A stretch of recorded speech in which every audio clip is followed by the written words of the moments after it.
Halo semua, kalian pernah dengar nggak pelukis bernama Basuki Abdullah? Nah, di video kali ini, kami akan mengunjungi salah satu museum yang didirikan atas wasiat sang pelukis kepada ahli warisnya untuk menyerahkan rumah dan karya-karya lukisnya, serta koleksi pribadinya kepada pemerintah Republik Indonesia. Yuk, kita lihat apa yang ada di dalamnya. Karena kita masih seorang pelajar, kita dapat harga tiket sebesar Rp2.000 per orangnya. Lebih murah Rp8.000 dibandingkan dengan harga yang diberikan untuk turis umum. Untuk anak kecil, harganya bahkan bisa jadi Rp1.000 aja loh.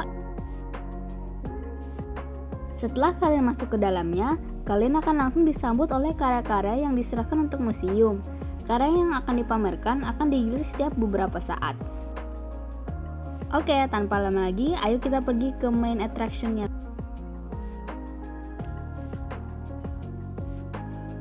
Pertama, kami dipandu ke ruang keluarga yang biasa beliau dan keluarganya gunakan untuk mengobrol bersama.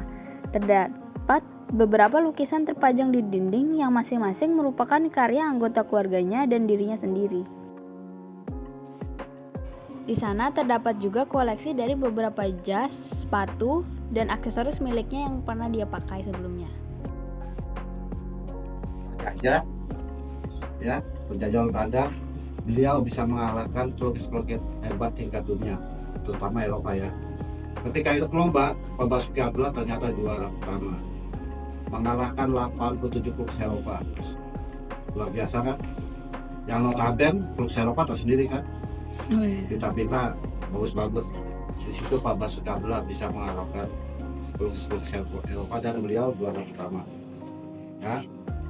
Nah, kaitannya dengan lomba di sini, waktu itu turnamennya adalah pelantikan Ratu Juliana, menjadi Ratu Belanda. Nah, itulah kebanggaan Pak Basuki Abdullah ketika bisa menjadi juara pertama dalam kontes lomba lukis di internasional. Itulah kelebihan Pak Basuki Abdullah dalam dunia lukis yang dimiliki bangsa Indonesia.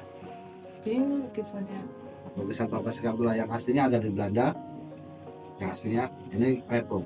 Selanjutnya, kami dibawa ke replika ruang tidur Bapak Basuki Abdullah. Ada 3 hal penting dalam makna keberadaan ruang tidur ini dengan kehidupan beliau. Pertama, ruang tidur digunakan untuk tempat beristirahat, berdoa, dan membaca. Kedua, ruang tidur ini berkaitan dengan suasana karya lukis beliau. Dan ketiga, tempat ini merupakan salah satu saksi bisu akhir hidup Bapak Basuki Abdullah.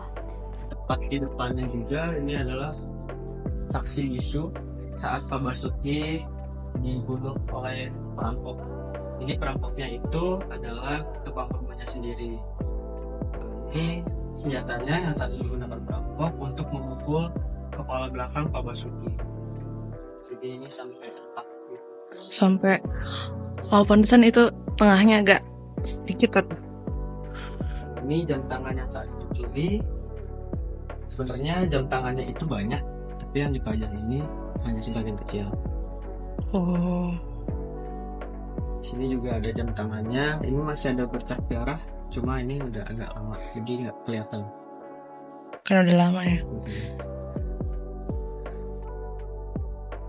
Lalu, kami dipandu ke suatu ruangan yang menunjukkan beberapa koleksi semasa hidupnya. Pertama ada beberapa senapan, lalu ada beberapa piagam penghargaan, gading hewan, senjata tradisional, samurai, dan berbagai aksesoris lainnya.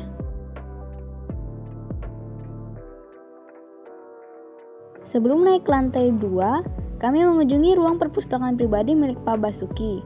Buku-buku di sana membahas berbagai subjek yang berbeda. Beberapa di antaranya merupakan referensi beliau untuk banyak belajar mengenai pelukis-pelukis terkenal, seperti Van Dyck, Rubens, Da Vinci, Affandi, dan lainnya.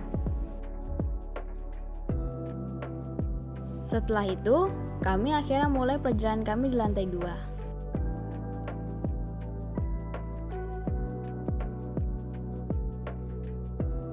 Di lantai 2, kami diantar ke koleksi wayang kulit milik Pak Basuki. Di sebelah kiri, dapat dilihat beberapa koleksi wayang kulit Mahabharata miliknya, sementara itu di sisi sebaliknya, terdapat koleksi wayang Ramayana. Beliau adalah seorang budayawan yang tertarik dengan kultur di Indonesia. Sehingga tak hanya wayang kulit, beliau juga mengoleksi beberapa figur tokoh Mahabharata dan aktif sebagai seorang penari tradisional.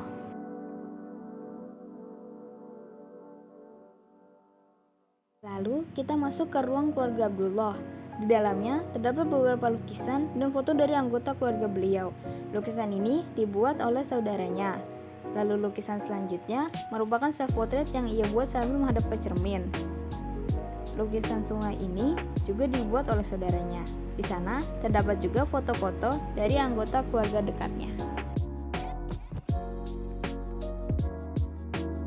Keluar dari ruang keluarga Abdullah, kita pergi ke ruang koleksi lukisan milik beliau. Lukisan-lukisan di sini merupakan hasil dari pikiran, perasaan, dan emosi pribadinya yang ingin beliau tumpahkan dalam kanvas, sehingga terlihat cukup berbeda dari lukisan-lukisan beliau pada umumnya. Selesai mengunjungi ruangan tersebut, kami pergi ke gedung kedua dari museum ini.